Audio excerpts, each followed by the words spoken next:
Welcome, everybody, to the Beyond Terrestrial podcast, your home for the strange, the macabre, the conspiratorial, and the all-around supernatural conversations. Recording to you from the Bell Witch's backyard, we're your hosts, Lee Arrett, alongside Mike Roop, as always. Hey. Hi. Been a while, Lee. It has. Man. We've been gone for it felt like forever. Yeah, couple months more. December was the last, or no, November was the last time we recorded, yeah. So, yeah, we sit here in January. It's been a minute, so we've missed you guys. Yeah. The holiday season, as always, requires way too much attention from everybody, and Yeah. so that's how these things go. But we're back. Not that anybody cares, but I'm in retail, and it's just I could not stop working, and Mike wasn't a whole lot better off than I was. So, Yeah, I had Christmas Day off and Thanksgiving, but other than that, like, I didn't have to deal with Black Friday, which is good because I've been in retail, and that sucks. A different area of retail, though. Yeah. I've been in grocery. I was a meat cutter for a long time. Yeah. Well, I was with the Black Friday thing and all that whatnot, and at my particular retail outlet, it's not a huge destination for Black Friday, so that was a huge change from what I did prior. Worked for a really large retailer prior, and that one, that was a big deal. Yeah. What did it rhyme with? Schmall Schmart? Schmall Schmart, yes. Yeah. Schmall Schmart. Yeah. That sucks. Oh man, it did. Oh, I just clipped it a little bit there. Yeah. So there's that. I mean, big thing for us was just all like the holiday roasts, and obviously Thanksgiving turkeys, but it was like all the endless just like tying of ribeye roasts, and Oh yeah, it's crazy. Oh yeah. You had like 100 million turkeys go out the door through Thanksgiving. I'm sure. Terrible. Oh.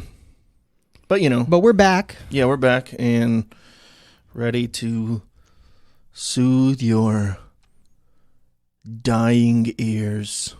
Yeah, I guess you could call it soothe. Yeah. My voice is a little bit grating, I hear, but, I love your voice. I love your voice. We had a moment. There was some pause eye for contact. romantic situation. I don't know if we're going to ever get to to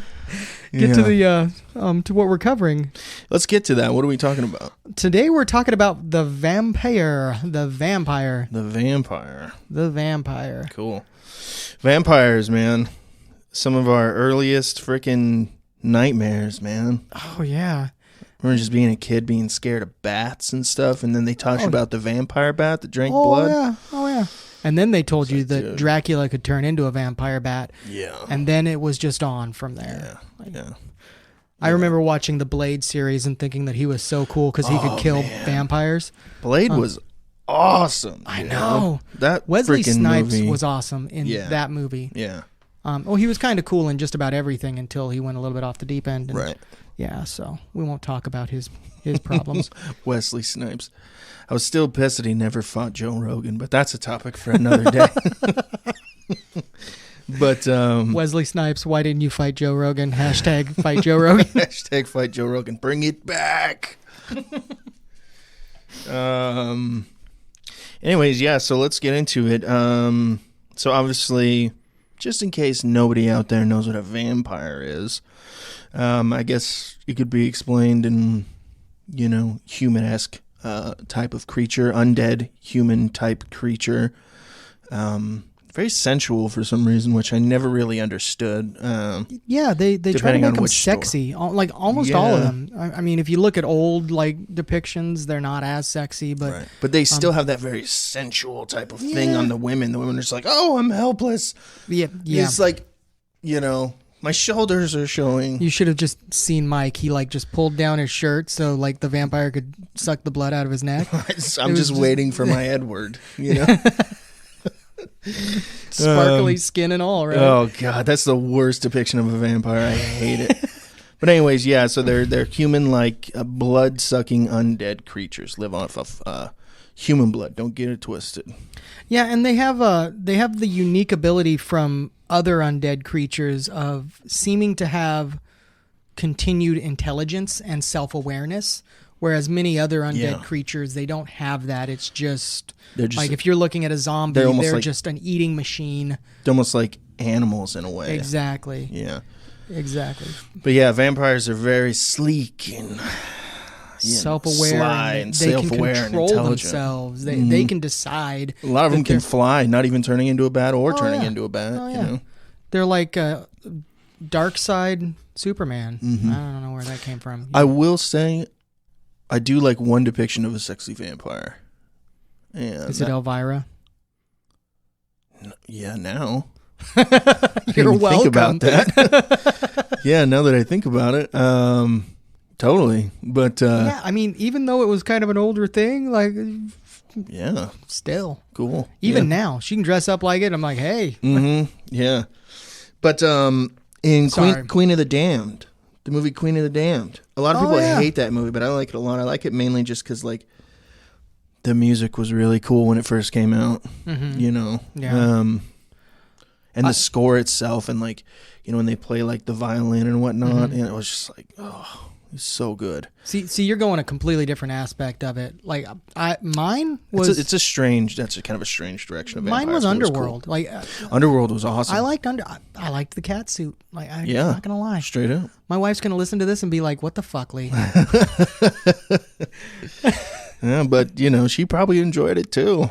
I mean, how could you not? You know, I mean, it's good stuff. Yeah, they picked like the most photogenic people they possibly could for that movie. Yeah.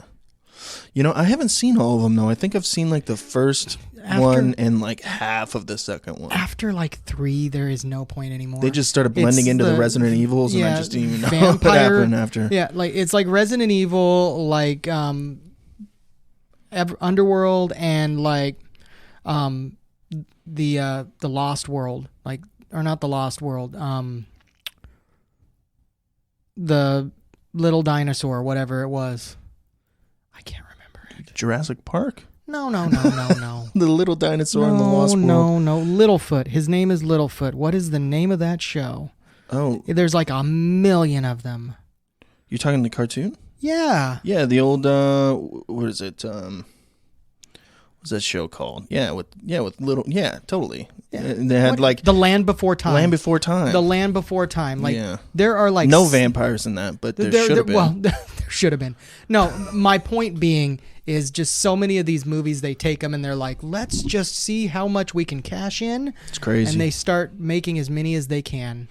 I will say though, Blade did do that a little bit. Yeah. Not as bad.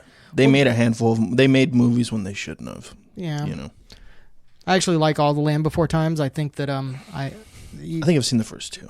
I don't know how many I've seen, but yeah, I've liked them all. Yeah. Anyway, back to vampires. Yeah. You know, once Land Before Time comes in the question, I mean, you know, in the conversation, it's like, you know, clear out the rest of the day. Yeah, we're just gonna have to talk about it all day. But so yeah, let's get into the. I don't even know where that came from. Yeah, I'm not sure either. We just went left field. That's cool. So yeah, the most famous is obviously Count Dracula from Bram Stoker's novel Dracula. Yes. 1897.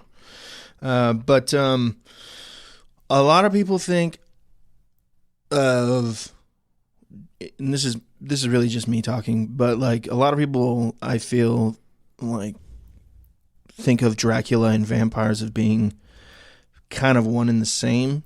You know, like when somebody thinks of a vampire, they automatically think of Dracula. A lot of people do. Yeah, it seems. You know, when that's definitely not the case, and that's definitely not where it started. You know, no, it's really not. If you look at, it really wasn't. There was a book by John Polidori. I can't pronounce this guy's name. Polidori. Okay. Anyway, In 1819, he published The Vampire. And with the Y? With the Y, yes. Yeah. And that one is held by most as the first modern version of a vampire. Okay. Which resembles similarly to Bram Stoker's Dracula and what we kind of depict as a more modern version of a vampire. We're not talking like gun-toting, UV light, like underworld style vampires. Yeah. We're talking more like what we actually do. Vampire. Yes. Like Romanian vampire? Like the Romanian style. Transylvania. Like, yes. One. Whatever. But this is a fun episode, guys. Yeah. Way better than not way better, but way less lighter. Way lighter than our last episode. Yeah, go listen to our last one. It was a hoot. It was on people who eat people but also kill them. Yeah. It was fun. It was a good one. It was an interesting way of putting it. If you're into that. But yeah, definitely go check out that one and all of our others if you'd like to subscribe to our Facebook page. Yeah. Facebook.com/Beyond Terrestrial. All right. Really liked that drop in. That was good. Yeah, well, you gotta give it to him. But yeah, vampires go back all the way, which I wasn't aware of until I did my very small bit of research just before we started doing this podcast. Yeah. That they actually stretch back to Greek mythology, which is pretty interesting. Really? Yeah. So, taking directly from a History Channel article on their website called it's just Vampire History. Says the first vampire may be traced to Greek mythology in the story of a young Italian man named Ambrogio and the love of his life, Selina. The story includes many features of mainstream vampire tales such as passion, blood-sucking, and extreme sun sensitivity. According to the myth, Ambrogio fell in love with Selina after visiting the legendary oracle in the temple of Apollo, the sun god. He asked her to marry him, but little did he know the jealous Apollo wanted her for his own. Apollo cursed Ambrogio by causing his skin to burn whenever it was exposed to sunlight. In desperation, Ambrogio turned to Hades, the god of the underworld, and then Artemis, the goddess of the hunt, for help. After stealing Artemis's silver bow to fulfill a deal made with Hades, Artemis cursed Ambrogio so silver would also burn his skin.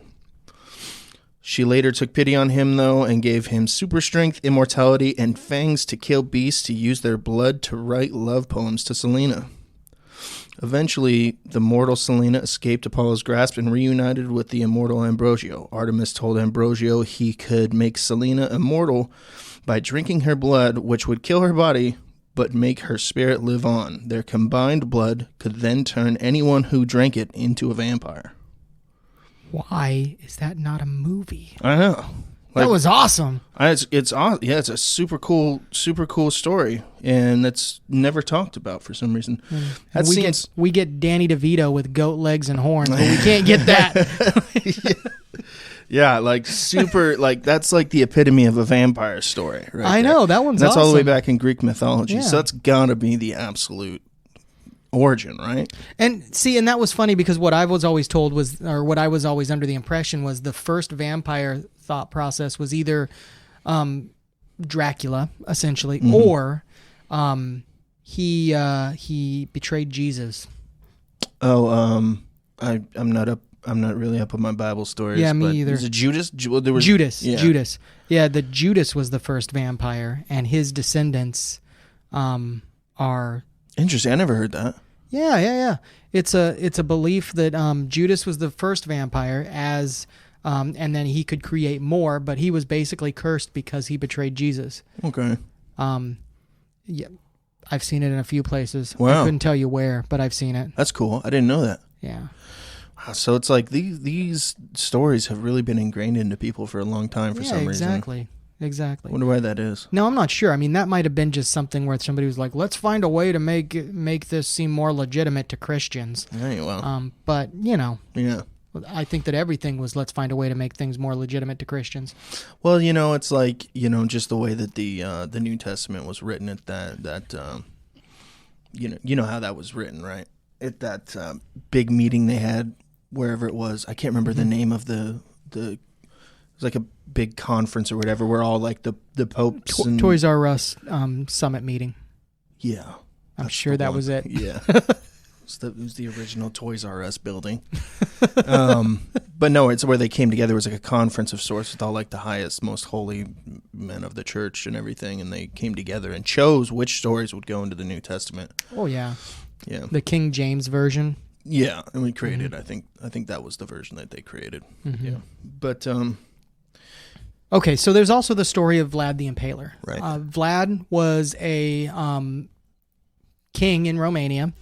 And he had a distinct way of dispatching his enemies, and that was to impale them. He would his favorite thing to do was essentially he would take his enemy, he would stick him on a spike, on a 10-foot pole in front of his castle, and let their body weight slowly penetrate. Or force that to penetrate through them and out the other side. This took days. Whoa. Days to kill him, to kill the person. That is brutal, man. That is like, I couldn't think. I thought I was like disgusted by the way that like some of those cannibal killers killed people, but that's brutal. That's worse than torture. Yeah. Like torture, at least there's like the hope that you're one day going to be rescued. This, you know, you're going to die. You just don't know when. You're hoping that you die sooner rather than later. Right. People were messed up back then. Oh, man. yeah. Oh, think about that. You think about just the idea of like a crucifixion. Oh, yeah. Yeah. Give me a break, dude. And then where it's like more historically, I think most people were crucified upside down too. Oh my gosh. Like, so the blood gets to rush to your head. Yeah, you're hanging there upside down by your feet and your hands that were just like nailed to a piece of wood. It's brutal, man. Oh my gosh. Yeah. They were messed up back then, man. It was bordering on evil.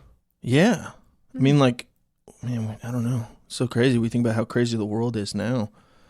Back in the day, you could be stuck on a sharp stick and have it slowly over days just driven through your body until gravity makes you get to the bottom if you don't die before then. And the best part is it gets to start at your anus. So there's that part too. So basically, oh my God, the worst death you could ever basically think. They tie you to this stake and force you to let something penetrate you all the way. Yeah. All the way. Yeah. Man, that is brutal, man. So his name was actually Vlad Dracula. Yes. Yeah. Yes. And what basically Dracula, the story that Bram Stoker came up with, was based largely on Dracula, on Vlad the Impaler. And a lot of that was the way that he portrayed his level of power over the area. I mean, he ruled with an iron fist. And if you listen or read the book, you see that these people live under the influence of this Dracula, and they're terrified, but he's just there. I guess, yeah, that makes sense. To where he's just kind of like that ultimate fear. Exactly. Of Dracula. Yeah. Interesting. Yeah, I heard that he would also, like, with his foes, his victims, that he would dine and he would dip his bread in the blood of his victims and eat that. So I think that's where the blood, like... Really? I never knew that part. Yeah. But I can see it. I can see that. And I can see that totally as a huge imitation factor, too. So you take the one victim and then you invite all of his cohorts over for a dinner, for a state dinner, and then they watch you dip your bread in his blood and then eat it. That is just terrifying. I think the Mongols did that type of shit too. Like, I think they drank blood. I think the Mongols were like scary as shit. Yeah. Like, again, like just like more of an ancient type of civilization. It was just so brutal, man. But yeah, so yeah, that's super interesting. So that way he lived in the area that was Transylvania, Romania, when that was a thing. Yep. Or is Transylvania still in Romania? I don't know. I'm not sure, because I thought there was an area of New England that they called Transylvania for a short time here in America. What? Just for a short time, I think. I could be wrong. I'm going to find out right now. Yeah, I want to say that it was like for a short amount of time, and I think that's where one of the things I wanted to talk about, maybe it's where it was happening. I'm not positive, but... Transylvania has a university. Is it the University of Transylvania? Yeah, it's Transylvania University. That's cool. Yeah. Transylvania is a historic region which is today located in central Romania. Yeah. Bound on the east and south by natural borders of the Carpathian mountain range. Yeah. That's cool. What a cool name. Maybe I don't know. Maybe I had that confused, like that area in America was something else. But there was like a big vampire panic in the New England area back in the day. So like, well, let's see if there's a America's Transylvania. Yeah, while you're looking that up, so basically the New England vampire panic was the reaction to an outbreak of tuberculosis. Actually, a buddy, or not a buddy, oh yeah, he's not a buddy, I guess, but a coworker I used to work with, told me about this, and I'd never heard it. Because I was coughing one day, and he told me I had the consumption, because I guess that's what they called it then. But essentially it was tuberculosis, and they would do some really kind of weird things, I guess, with like the tuberculosis victims. They would like burn their hearts and do weird things like that, I think. Yeah. Transylvania Colony, also referred to as the Transylvania Purchase, was a short-lived extra-legal colony founded in 1775 by land speculator Richard Henderson, who controlled North Carolina-based Transylvania Company. Okay. The best part is it was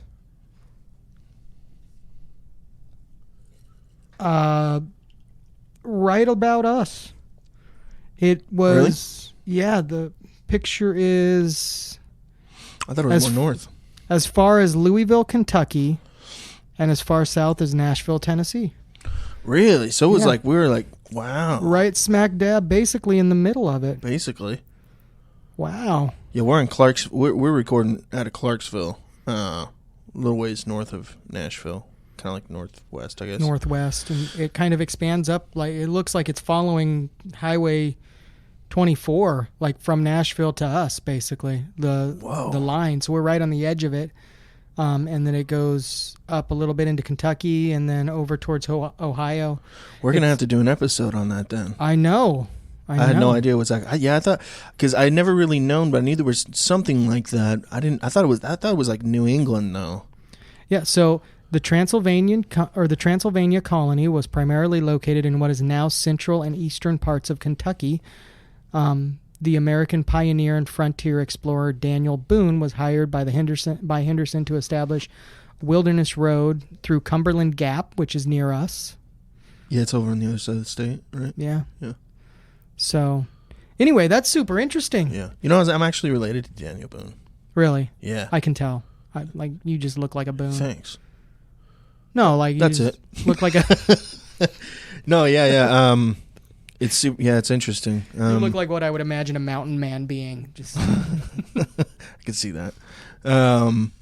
But yeah. So I can't remember exactly how, but I can't remember exactly how that connection happened. But it is by blood, apparently, on my grandmother's side. My grandma did like this huge genealogy thing years ago. And it's still the the pride and joy of our family.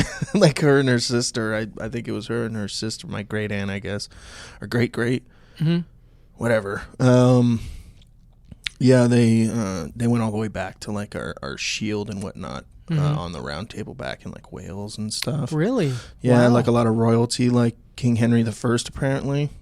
Okay, well, craziness. Now we're dick waving our history in our around, you know. But no, and it's a royal one. It's it is a royal history, for Mike. It's crazy though, but apparently, if we'll just keep this dick out a little longer here.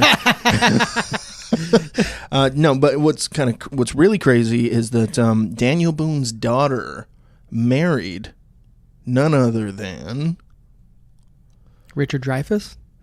No, it's a different generation. Oh, dang it. Okay. Abraham Lincoln. Abraham Lincoln. Yeah. Craziness, right? That's weird one. Small world. Yeah. Mary Todd Lincoln was Daniel Boone's I believe daughter? So. I mean, that's what I was told. Well, now that he's waved his historic dick in my face. Let's get it. Supposedly I am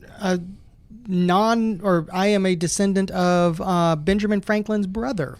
Really? That's all I got. Benjamin Franklin's brother. But that would be Benjamin Franklin too. Well, yeah. No, not a direct descendant of Benjamin Franklin, just related by blood. Right. My grandfather was and that's the Franklin. Daniel Boone thing, I think, for me. Yeah. My grandfather was a Franklin on my mother's side, so I lost the last name. But yeah. It's really not surprising when you think about it that people have like these like rich histories, because America was like just a colony, and it was a melting pot. That many people here, you know what I mean? And it's like, so the founding fathers got down.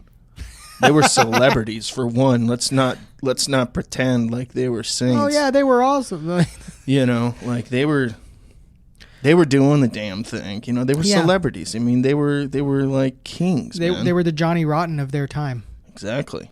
That was a terrible reference, but you're welcome. Yeah, so both rebelling from England and stuff, right? Oh yeah, exactly. They were rebels. Johnny Rotten, he was a punk guy. I know that, but I think he was. Was he Ramones or? I'm trying to remember. I don't know. I can't remember. Anyone. Yeah. But anyways, his really messed up teeth. It's interesting. English. It's interesting, But anyways, so we're gonna do an episode on Transylvania just to bring it all home. Okay. Transylvania here in the U.S. since we live in the middle of it. The Transylvanian colony. Cool. Yeah. Anyways, so back to the New England vampire panic. It was the reaction to an outbreak of tuberculosis in the 19th century throughout Rhode Island, eastern Connecticut, Vermont, and other parts of New England. Consumption, also tuberculosis, was also known as consumption, was thought to be caused by the deceased consuming the life of their surviving relatives. Bodies were exhumed and internal organs were ritually burned to stop the vampire from attacking the local population and to prevent the spread of disease. Notable cases provoked national attention and comment, such as the Mercy Brown in Rhode Island and Frederick Ransom in Vermont. So that was kind of the start of it in the U.S., I think. Mm-hmm. The first vampire thing was up there because of the tuberculosis outbreak. Mm-hmm. But yeah, so I thought that was interesting. Yeah, and when you look at it, there was a lot of different rituals. I mean, you mentioned the burning of the organs. Back in Europe, there was many different ways that they would prevent a vampire from rising up. For as tame as covering the soil above the coffin with holy water, to as extreme as literal cages or spikes through the heart, and we're talking steel spikes through the heart. And I thought it was a wooden. I thought that came from Vlad. Some of them were wooden spikes, but then there was also steel spikes that they would shove through the heart. Wow. Silver, but it wasn't as common as you would think. But the steel one and the iron one was a big one. And then bricks and different objects shoved in the mouth to prevent them from being able to open and close their mouths. Whoa. Like to the point where it would dislocate and break the jaw. Right. So. Man, if I was an undead creature, I'd just pull that shit out and just reconnect the jaw. You know what I mean? You know what? I might actually go with be like a snake at that point. I'd be like, my jaw's already dislocated. Yeah. I'd just slither around and just fall from a tree and just sink your fangs in. I'm a snake. Nigga snake. Nigga snake. I was actually thinking more along. Still got that ass though. I was actually thinking more along the lines of use it as an intimidation kind of factor. Like, I don't know. I think the creepiest thing in the world would be to have somebody turn around and their jaw is hanging like down to their nipples, and all they've got is like dripping fangs on the top, like, and then they come running at you. Yeah, that would be very scary. Unless I fell from a height and I bit my own forehead, that wouldn't be very fun. That would suck for sure if it was just kind of like flopping around and just like that low. Like, maybe if you're like trying to jump a fence because an angry mob's chasing you. Oh, and he gets caught. Yeah, I guess. Oh my god. This is an extreme visualization, but I'm having so much fun tonight. Life's tough out there for the vamps, you know. Yeah. It's you got to put yourself in their situation, you know. Really, they're just hungry. They're hungry. They're never gonna die, so they're always gonna be hungry. Suck. Yeah. Imagine how many people, like, no wonder they're so angry and like aloof and just want to find the hottest woman possible and turn her into a vampire. Yeah. You know? The only problem is every time you turn her into a vampire, she goes off with some other vampire that's hotter and got more hair than you do. Bitches be tripping. Maybe they've got a bigger car or a bigger something else. Maybe. Fangs. Yeah, fangs. More intimidating fangs. Yeah. Mm-hmm. You're like, oh, your fang are so huge. More where that came from, you know. To get into my coach here, I have a horse, an undead horse, of course. A horse, of course. No, an undead horse, of course. Of course, of course. What would be a horse? It'd be without a course. Yeah. Run course for another horse. I'm running out of rhymes, man. I don't know either. I've just got horse and course. And you just repeated that about 20 times. All right, we're a bunch of freaking losers here. All right, so I really hope you guys like this because this is the most convoluted one we've done yet, I think. That's all right. One thing I wanted to say though is something that's super cool. Have you been playing Red Dead Redemption 2? No, I'm not. No. I'm still about 300 years behind. I've got an Xbox 360. That's right. Yeah. I've played Red Dead Redemption, and I love that game. Yeah. In the second one, there's actually, because there's a bunch of Easter eggs in that game. And one of them is there is a vampire in it. Really? Yeah. So they have a bunch of Easter eggs in there. Anything from like aliens to like random like satanic weird things. Cool. Yeah, it's really cool. And I mean, the world is so huge and there's just so much like intricate things. Like there's like so many side missions. There's like a serial killer that leaves clues and you have to like go around like the whole map and everything and like gather all these clues but it's not part of the story. It's just something else just existing out there. That then he wouldn't be a serial killer though. Well, he killed like a lot of people. He'd be just a monster or werewolf or something else. No, not the vampire. This is like a separate thing. There was an actual serial killer in that time, and you like go and chase it down. But as far as the vampire goes, I haven't found him yet. I haven't found the serial killer or the aliens either. But I'm still working my way through the story. Just doing all the side missions and stuff. But anyways, like you find him in the streets of, I think it's Saint Denis, one of the cities, and he largely resembles the Nosferatu film, which was the first vampire film. And that one really is almost completely different than what you would imagine a modern day vampire looking like. Yeah, he's like kind of like a monster. Yeah, he's like kind of hunchbacked. Almost all of his teeth are sharp, and he looks like he's like about 100,000,000 years old. Mm-hmm. He looks like Howard Hughes did before he when he was still living in his cupboard or whatever he was living in. Yeah. So I thought that was cool. That's just a little side note, just because I really like that game a lot. But yeah, apparently there's like clues and stuff that kind of lead you to him that are like kind of references to the movie and stuff. But yeah, it's such like an interesting take on the vampire, and it was the first film ever made about a vampire, which I thought was interesting. Yeah. But it is interesting.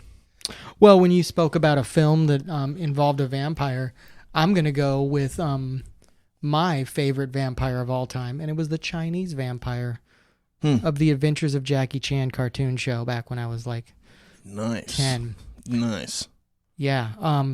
I don't even remember what that was called, but it was not nearly the same. I don't remember that show for some reason. I don't know why. I love Jackie Chan. Yeah, it was a pretty good show. Like, it was a pretty good show. I liked it. But essentially it was slightly different. He ingested aura, and a lot of the Asian countries and Asian folklore revolve around, rather than actually drinking blood, they basically ingest the aura or the chi of the individual, the energy or whatever, the energy of the individual. And there are actual modern day so-called energy vampires in there.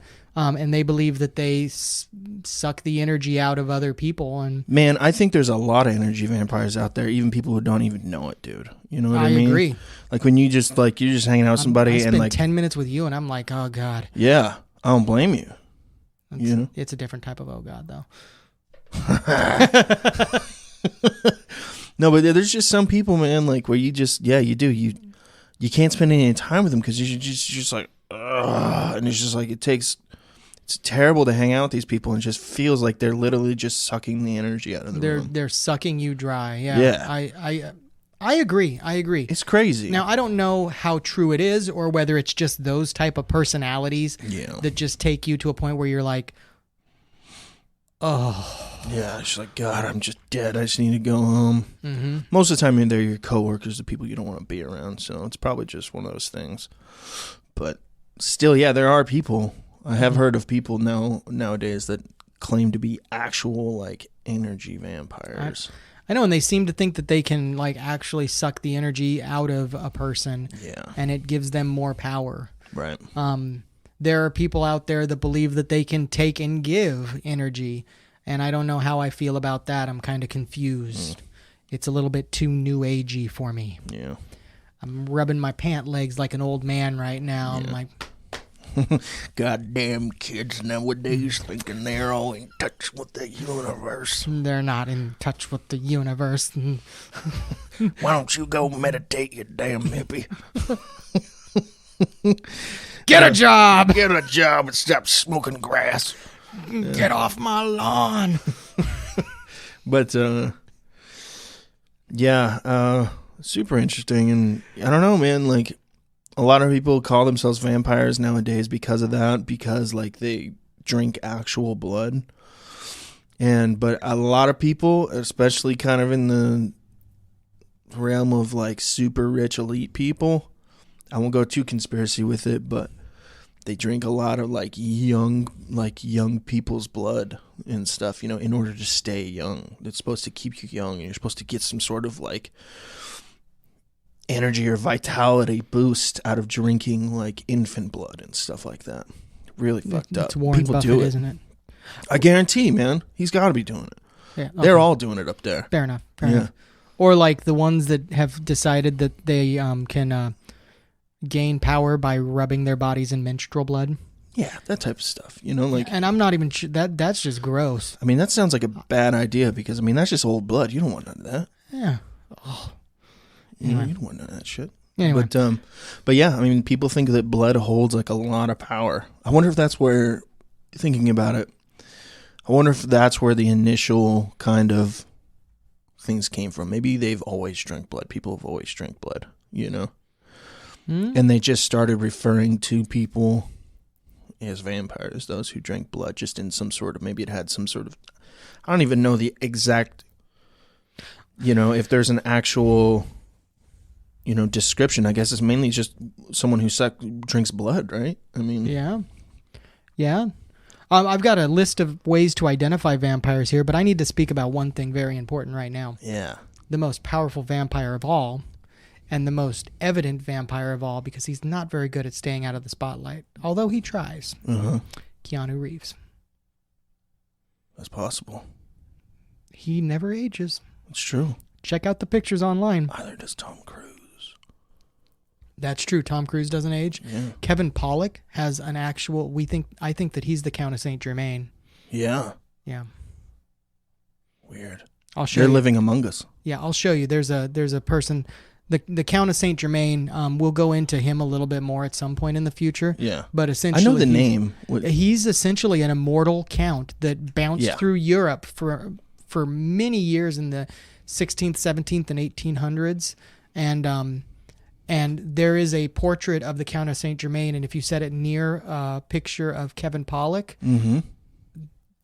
it's the same guy. Like it's the same. I'm looking that up right now. Do it. You'll see.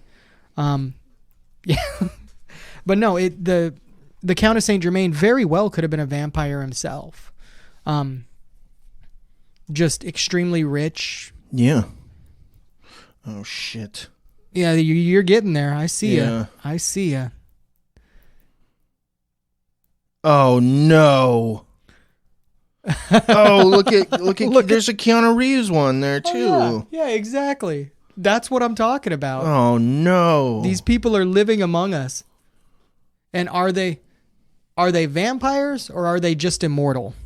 Are they immortal because they've learned the key to being immortal? Mm-hmm. Baby blood. Baby blood. Baby blood. So let's talk about identifying vampires. Okay. There were many rituals used to identify vampires. One method of finding a vampire's grave involved leading a virgin boy throughout a graveyard or church ground on a virgin stallion, the horse. Why'd you have to throw that in there? Because it says it, but I thought it said it like to explain that it was definitely a horse. But no, the horse would supposedly balk at the grave in question. Generally, a black horse was required, although in Albania it should be a white horse. Holes appeared in the earth over graves that were taken as a sign of vampirism too. So basically, if the person just happened to be buried in a sinkhole, they would be a vampire. Corpses thought to be vampires were generally described as having a healthier appearance than expected, plump or showing little to no signs of decomposition. In some cases, when suspected graves were opened, villagers even described the corpse having fresh blood of the victims all over its face. Evidence that a vampire activity in a given locality included death of cattle, sheep, relatives, or neighbors. Folkloric vampires could also make their presence felt by engaging in minor poltergeist-like activities, such as hurling stones on roofs or moving household objects and pressing on people while they're asleep. Just there's a picture to accompany pressing, and it looks like just some hairy man beast setting on some woman's chest. Well, you hear that a lot about with like demonic type stuff too. Yeah, yeah. Well, it just looks like the mayor and the those kind of things is what I'm. The mayor. Like the mayor. He just hasn't shaved and he's just sitting on top of some lady. The same horse. Only it's a girl now. The mayor. Yeah. No, the. I was saying the mayor. Like the mayor. The mayor just of, hasn't the shaved. town. No. The mayor, like from Norse folklore, the mare where nightmare came from. Okay. Yeah. It's essentially a succubus-like creature, right. Or so. Interesting. Yeah, it seems like anything that steals something from a living human, essence, blood, obviously not physical things, but just like some sort of kids essence of some kind, Kids, yeah, I guess so, yeah. That was mean. They're vampires, you know. They suck your blood. Super interesting. You all right? Yeah, I'm good. What'd you do? My mustache got caught in. Oh, that's the worst. I heard it pop too. Oh man. Oh, kapunk. It's the worst. Lee just got his mustache hair caught in the pop tab thing. His can. Ow. Sorry, guys. Yeah, that hurts. That was makes your eyes water. Yeah, it does. Oh man. Yeah. Okay, I'm back. But yeah, so I mean, keep yourself safe out there. Yeah, there are a lot of ways that you can keep yourself safe. So in many ways, in many folklores, garlic is considered a very common example. Yeah. But there's also things such as wild rose, hawthorn. In Europe, even sprinkling mustard seeds on your roof can protect you from that. So, in lieu of not having mustard seeds, I'm sure you could just climb up on your roof and spread some mustard across it. I'm sure it came from the seeds. I'm sure that would work. Yeah, and he give you a fresh new look. Yeah, I mean, kind of yellow and gross looking. Yeah, sure. Good. Other examples involve crucifix, rosaries, and holy water. In many Christian views, that those are great ways to protect you from vampires. Supposedly, vampires cannot walk on consecrated ground, so you could get your home consecrated. Okay. I don't know what that involves exactly. I'm sure that you'd have to be like a blessing and stuff, right? I'm sure you'd have to be an ordained minister as well. Goes around and does whatever else Latin stuff. Yeah, I'm pretty sure you just nailed it. Yeah. I just did it to the house. We're good. Nailed it. At least no vampires getting in here tonight. Living here in Transylvania, you got to protect yourself. Yeah, the U.S. is Transylvania. United States of Transylvania. We should make a flag and get shirts. United States of Transylvania. I love it. Another thing that they can't cross is running water, so we could just create a moat. Interesting. I didn't know that. Supposedly. Mirrors are considered a way to fight them off, and I'm not sure how they... So you could place a mirror facing outward at your front door. And I don't know how that works with... I know that it's been long thought of that mirrors have been kind of like portals of sorts to like the supernatural spiritual dimension. Oh, maybe that's part of it. And that's part of why they can't, why vampires can't be seen in mirrors, supposedly. Yeah. Which I'm surprised wasn't listed as identifying a vampire. I was gonna say, like, no you shadow, could just like hold the mirror up in front of you and the vampire, and if you see yourself, but not the vampire, Lost Boys, then exactly. Can they do that in the Lost Boys? I think so. They might. I know there were points when The problem is when you hold the mirror up and you can see the vampire, but not you, then you don't know what to do. Yeah. Then maybe you're the vampire. That happened to me once. Yeah, I'm sure it did. Yeah. I was just looking at it at an angle. So. And the friend that I staked in the heart was not a vampire. I learned that afterwards. He died. We don't speak of him anymore. We don't speak ill of the dead. And then the most effective tool to avoid vampires is sunlight. Yeah. Other things that I've heard is they can't enter your home unless they're invited. So don't invite strangers into your home. That's a great way to avoid this. That's why I put up a no soliciting sign. Yeah, I'm going to put that up when I get my new home. Do it. Couldn't put it in the place that I'm living now, but yeah. I'll get a no soliciting sign. I think I'm going to make it like trendy. Yeah? Like I might have it made out of like wrought iron. You put like square glasses on it or something? Yes. Square glasses. I'm going to have it have a beard with a mustache that's curled. Curling mustache. Curly mustache. And it's going to wear skinny jeans. Yeah, have a man bun.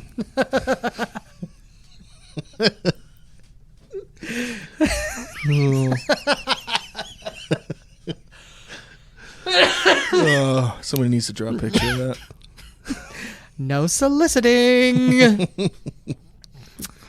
Gonna go have some Starbucks. Drink IPAs. Drink my IPA. Literally drinking IPAs right now. Yeah, we are. This one's actually pretty good. Yeah, Sweetwater IPA shout out. Yeah. Good stuff. Yeah. So, but yeah, that's pretty much the best ways to protect yourself. Or you could make friends with a priest. They can protect you, I believe. Yeah. Make sure you're of age. Yes. You can also make sure that you're faster than your friends. That's the same technique as Zombieland. Zombies and bears and pretty much anything that's going to chase you and eat you. Yeah. If you are faster than your friend, you're the safe one at that moment. Yeah. The problem is once your friend is used up, then you... Vampires are quick, though, man. Like, That's if they're true. anything like in True Blood, like, man. That's another depiction of vampires that I kind of like. I love True Blood. Yeah. I loved that show when it was on. Like, it had its moments that were just, like, super, super cheesy. Mm-hmm. But it had its moments that were just awesome. Like, I really liked that show a lot. So, yeah, I mean, yeah, they are supposedly super quick. So... You'd be screwed either way. I guess there's some sexy vampires in that too. So that's what I was thinking. Yeah. Yeah. But no, yeah, they don't go into light. You know, not like this. These Twilight jokers. What is that? Like that is it. That's actually almost pisses. Really, is that an actual defensive thing? makeup? It's a defensive makeup that they put just put it on their bodies. No, I'm helping them right now. I'm helping the writer of Twilight come up with it's like the midichlorians in Star Wars. I got you. There's a reason for this. It's a defensive makeup that reflects the light. So they don't actually glow in sunlight. The makeup reflects the light away from them so they don't die. It's a defensive makeup. That's why it's shiny. That's why it's shiny. I see. It's totally not freaking retarded now. I think I just fixed Twilight. I think you did. Yeah, that movie sucks. Well, dude. I mean, apart from being a terrible movie, I think I just fixed the biggest problem with Twilight. Like, so dumb. Like, it sparkles in the sunlight. Give me a break, they're dude. Not like normal vampires. All the vampires, like, in that movie, you know? Well, that's what I mean. It's just vampires in general in that universe. Sparkle in the sun. That's the opposite of what's supposed to happen. They're not supposed to get prettier. They're supposed to burn. Like, now they get prettier? Yeah, now you're just now it's just like, now you can't run from them. Now the person that's chasing you is just more likely to entice you into them. Yeah. Like, ooh, squirrel. Oh, God, it's a vampire. You're so beautiful. I need to go with you. You know? Yeah. Take me away, you know? Isn't that what Edward did to what's her name? Yeah, he freaking took her away from her family. Freaking dickhead. Piece of shit. Got her pregnant. She could have had to turn her into a vampire before the vampire that was growing inside of her. I know way too much about this movie. Oh, I saw that one too. I was in the fourth one. Yeah. That was rough. It was rough. That was actually probably the best part in the whole series was when it was like, no, the vampire baby that's inside of you is about to kill you, so you need to become a vampire. I was like, you know what? That's actually probably the coolest part of the whole movie right now. Now, don't speak good of it. We're talking shit. The movie sucked. Rabble, rabble. Yeah. Got her jimmies ruffled. What is your absolute favorite vampire description? Just, depiction. Vampire depiction, my favorite.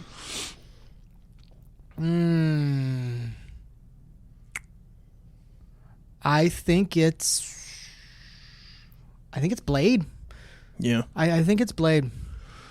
I think their depiction is one of the best. Yeah, because there was a lot of like different types in that movie too, right? Mm-hmm. Like, there was like the weird like ones that were underground, that were like all like misshapen and strange and stuff, right? But then there was Blade.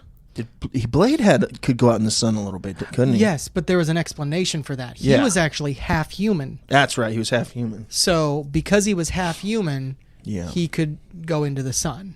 Right, and but not for like real long or anything. I think he could. I think was he it could, totally? Yeah, I think he could totally go into the sun He had all of the strengths of a vampire, but not very many of the weaknesses. Yeah. But he did want blood. Like, he craved blood, but he didn't need it. Yeah.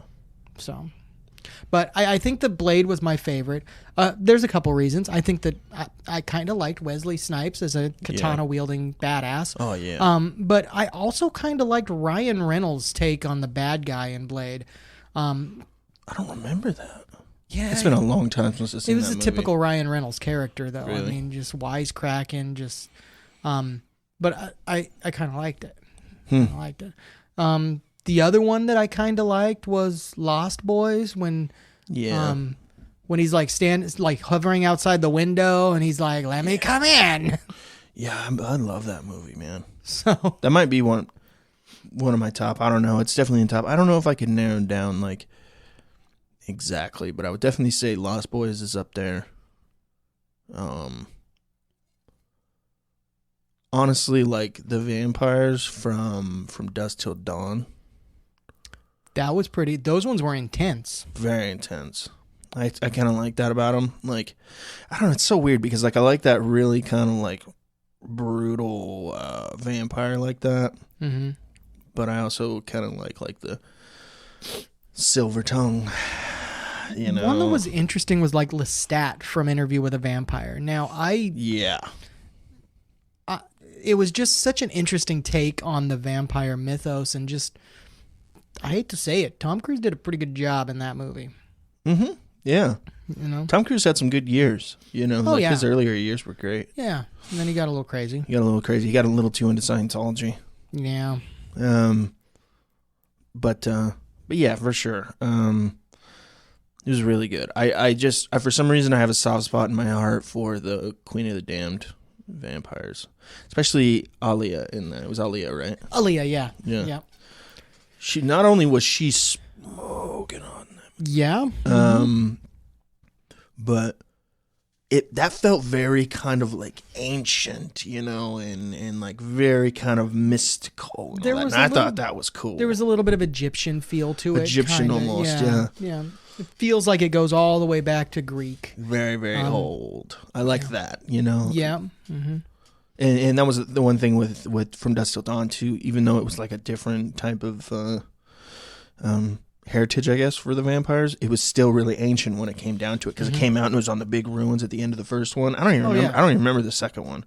The second one didn't matter. Yeah, but like when it pans out at the end of the movie, you know, and it's like the ruins and all that. I was like, oh, that's awesome. Yeah, and it pans out and it's like backed up to like a Mayan pyramid or something like that. Yeah. Mm-hmm. Yeah. So cool. Makes sense. I like I always like the edited versions of pretty much most of those Tarantino movies when they get put out on TV. Yeah. And the main thing is always looking for how they're going to edit the sign of something, like on the back of the pussy wagon in Kill Bill. I don't know if I've ever seen that on TV. How did they do that? Oh, they made it like the shaggin' wagon or something like that. Really? They just covered the whole thing up. And then they did the same thing with the sign for the strip club in From Dusk Till Dawn. Really? Yeah, I can't remember what it was, but I remember actively thinking like, well, that's not the same. Well, that's not right. That seems rather tame for a Tarantino movie. Yeah. There's been some good vampire movies throughout the years. That's for sure. A lot of cool depictions. One thing that's always interesting, and I read this a long time ago, was it's kind of an interesting note on vampires and also going into zombies. There is a correlation, and I will try to find the link because it's been a long time, but there is a correlation and a graph made by somebody at some university. I'm great at this, you can tell, that shows a correlation between when the government is controlled by liberals and when the government is controlled by Republicans. That correlation is that during the Republican control, more zombie movies are popular. More zombie movies come out. More movies related to zombies and other things like that. Whereas when it's liberals, it's more vampires and other things like that. And the correlations believes, and that they made a connection that they believe that those movies, the reason that they come out like that is because it's a direct retaliation kind of to what they feel about the other party. So like liberals feel like Republicans are just all consuming. All they want to do is take. Like a zombie. Like a zombie. And whereas Republicans feel like liberals always want to suck from others, pull from others. Wow. Take from others. So they're always taking in a different way. They're taking from people, whereas... So it's interesting. Wow. That's crazy. That's super interesting. I'm going to have to look more into that. I want to try to put a link up on our show notes for that, because that would be really cool to link up there. But and you can kind of see it, because like if you think about it, they always think like Republicans always think the people that are more liberal are always for, well, we want more help, like more free stuff. Give us more free stuff. Yeah. But I personally don't see it that way, but I can see where they would see that. And I can also see where liberals would view the Republicans or the more conservative people as always just consuming everything, and they use it up and they won't give it away. They consume it all. They can't share any of it. So interesting. Anyway, interesting correlation there. Well, cool, man. What do you think? I think this has been a good episode. Yeah, I think this has been a good episode. I mean, it's been a little bit more laid back than we often do, but I think that's kind of where we're hitting our stride on it too. Yeah, I think so. Let us know what you guys think. Do you like more of like, because we had a pretty good spike on the Project Blue Book episode. And that one we did a lot of research for. Yeah, it was very structured. Very unlike this one where we kind of were just kind of going with it and just kind of feeling it and just improving more than anything else. Yeah, and that was a lot of what we did. I mean, we knew what we were covering and had a decent idea of that, but most of the actual information we had pulled up literally while we were reading it off the page. We were cold reading it. I pulled up the tabs before I pressed record. Yeah, pretty much. But personally, I like this way, and I like the other way as well. So maybe I think it just depends on the topic. I think it depends on the topic. I think we just have to make it kind of work. Something like vampires is so like everybody knows vampires. Yeah. Everybody knows what a vampire is. Like, exactly. What do we think about vampires? Exactly. You know, so we're getting our feel and our style with this and everything, and we hope we're gonna try and reach more of you guys out there. Hopefully, we can get some interaction going. Mike, I did forget to mention your cape tonight looks very Dracula-esque. Like you added like a frill up towards your head. I've always had this. No, that's new, isn't it? Have you seen my cape closet? I forgot. Yeah. You have an entire closet. I apologize. You've had this one for a while. I had it installed. It's a walk-in closet. I basically took all of my wife's clothing out on her side, threw it on the floor. I said, "Get your damn clothes out of here. I need to make room for my capes." I love it. I love it. I'm sure Lacey loved that. No, she didn't, but I don't care. You know? Okay. It's my capes. These are my capes. They need to be taken care of. Do you have a special hanger for your capes, or like? No. It's okay. No. Okay. Just like your typical like 10 for $1 like Walmart plastic ones. Because I was honestly thinking like hooks on the wall would work better for a cape. It might. That's where I put my wife's clothing. On hooks on the wall? Perfect. I'm sure she loved that too. All of them on 3 hooks, right? Every piece of clothing. She's going to be so mad if she listens to this and hears that. That would never happen. She'd throw my clothes out before I ever had a chance to do something like that. Don't backpedal now. This is... Yeah. I'm not kidding. I'm a man. I'm in charge here. This is my house. This is my house, God damn it. Rabble. All right, man. Well, it's been fun. Thank you for the good conversations, and hopefully you guys enjoy it. Facebook. Check out our Facebook channel. What else do we got? We are on Patreon. Make sure you check out our Patreon page. We'll have links to all these in our show notes this time. Yeah. I'll actually do an effective show notes when I make this up this time. We're going to get an Instagram going. We can kind of get the whole Facebook Instagram integration thing going and all that good stuff. And be sure to check us out on Libsyn. That's where you can find all of our stuff. You can also see us on not Hulu and Netflix. Man, I'd love to be on Hulu and Netflix. That'd be cool. No, you can see us on Apple Podcast. You can get us on Apple Podcast, Google Play, Stitcher, all the major ones. We are on those.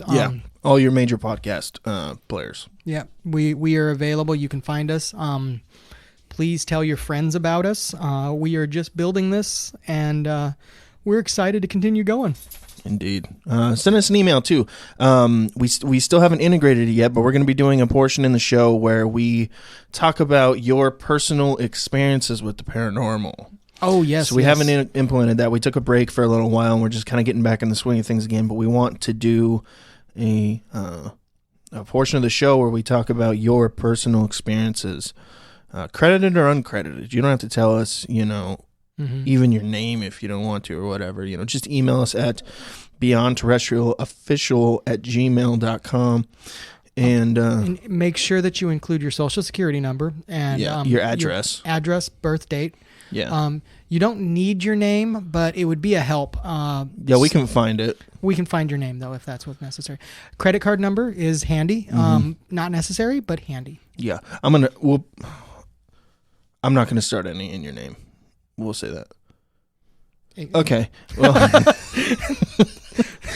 sorry, tangent. No, but really, send that stuff to us, and not your social security card number and all that. But send us your stories. We really do want to hear it. We want to be able to tell the world, and we're okay if you don't want to. We understand that worry. It kind of gets weird, when people think you're like, so-and-so said he saw some aliens, or he saw a weird figure one night or something, because people see weird shit. People shadow see figures. Shadow figures, anything. You know what I mean? You think your house is haunted? You know what I mean? I thought my house was haunted once. I realized I had a 2-year-old. Yeah. She's 9 now, but that'll do it. I thought my house was haunted. Yeah.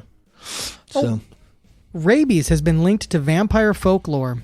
Dr. Juan Gomez Alonso, a neurologist at Zerial Hospital in Vigo, Spain, examined the possibility in a report on neurology. That's all I'm going to say. I just thought I'd say that one. Okay. Cool. Well, thanks again, guys. We will be talking to you soon. And take care out there and peace up. Love you guys. Bye-bye.